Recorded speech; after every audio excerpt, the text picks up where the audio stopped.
What's going on, everybody? We're about to hit a pull session today. A little bit of back, a little bit of biceps, and I'm going to take you through the workout. So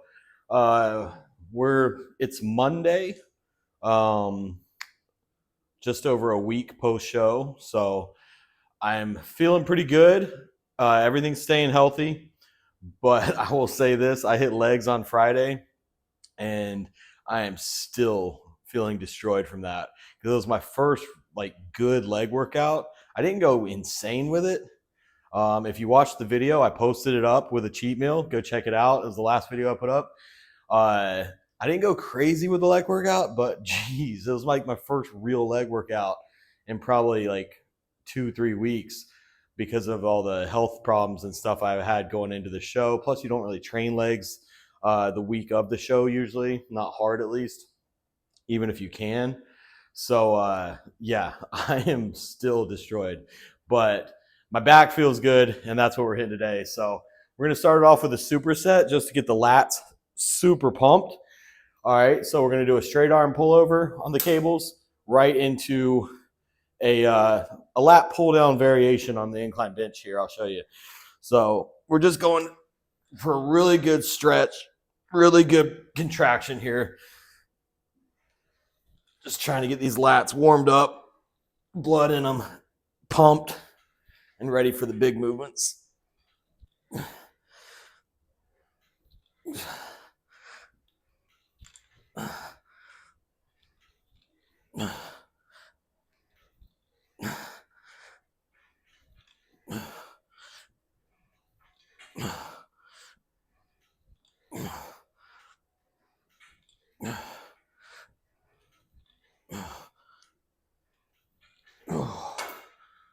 And then we're straight over to this one. You're gonna lean into it, and you're gonna put in front of you. Try and slightly palms up, and drive it down.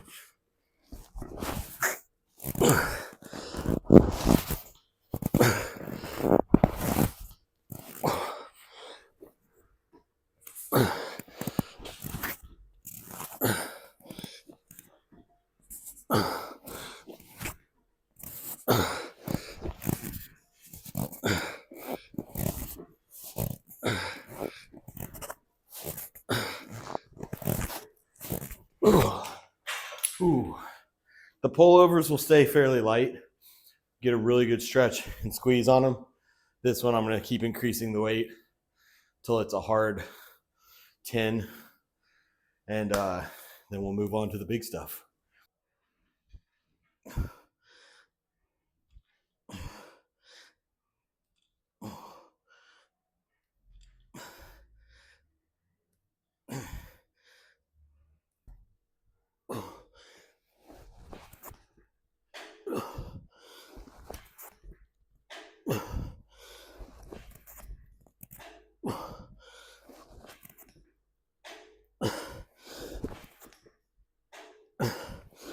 All right, so with my back workout, we started off with that crazy good pump.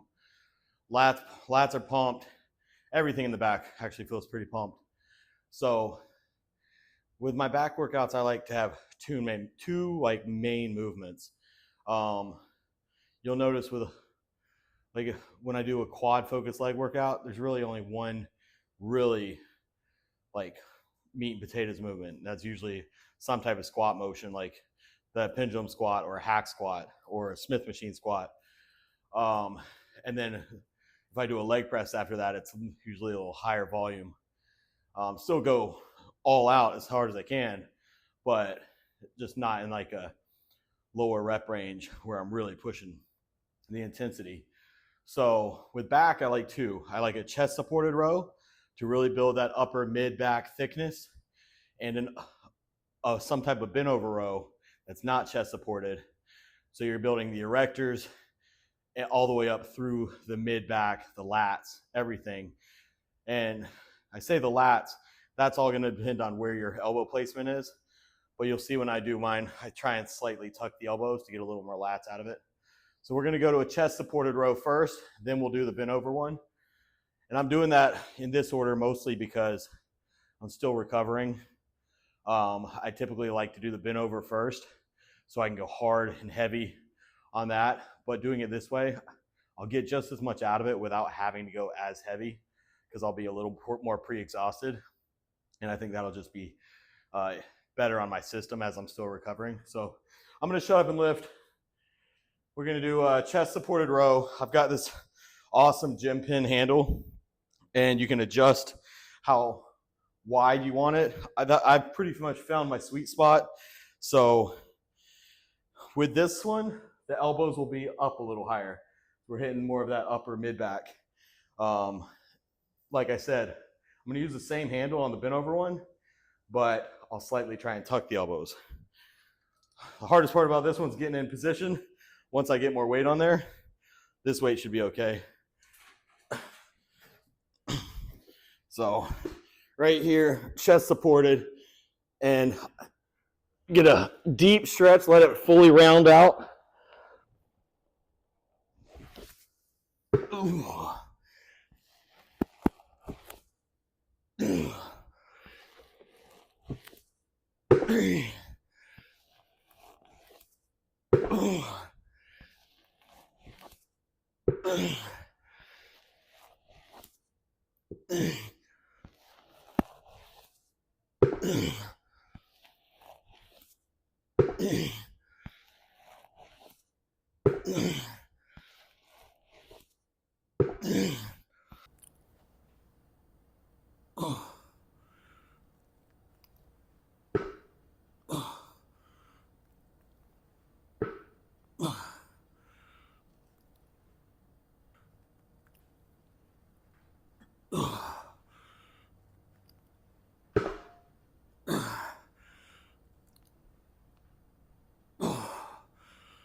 Ooh. All right.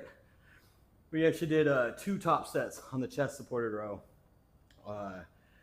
Pretty heavy. Struggled for 10 reps on both top sets. Going real slow and controlled on those. And I'm feeling it for sure.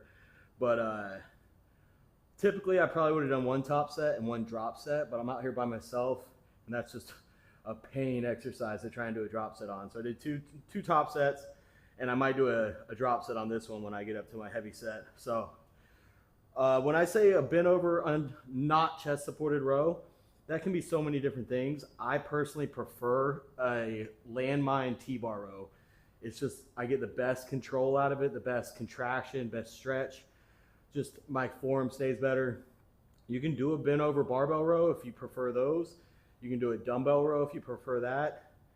I just like something that's not supported where you're bent over. So you're gonna work those erectors and you're gonna get a deep stretch and deep row.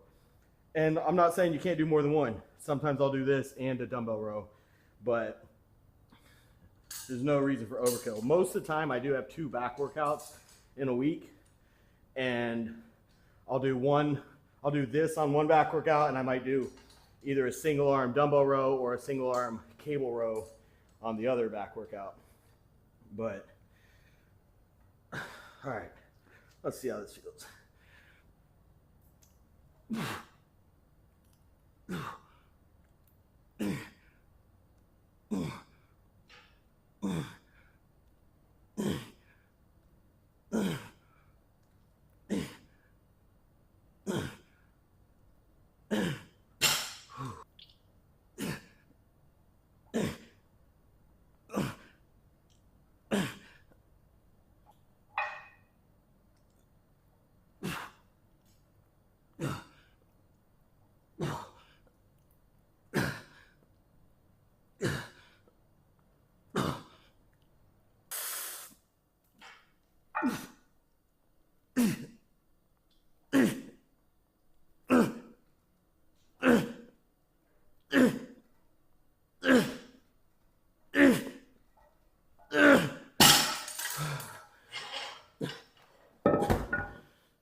Whew. All right, finished off back with just a couple sets of like 15 underhand rows. I set it up like this, and I put some dumbbells there so I can get a little further back and get a really deep stretch, and then really squeeze into those lower lats.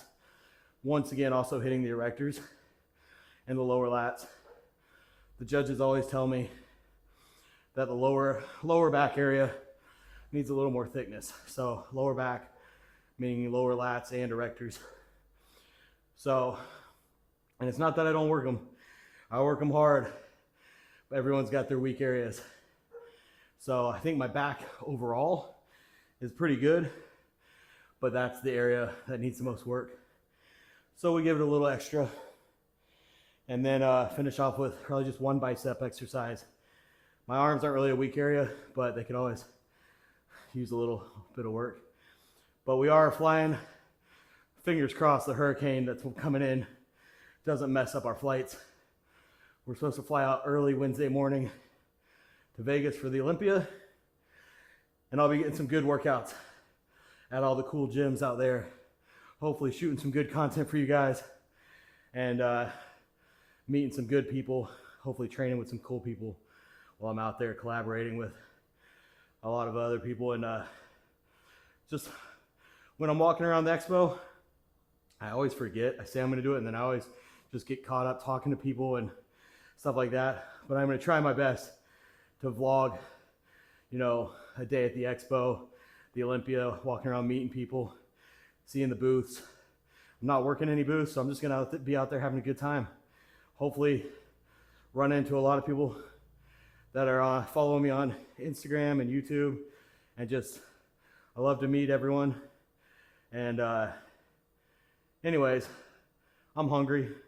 Finish up these biceps and get some food.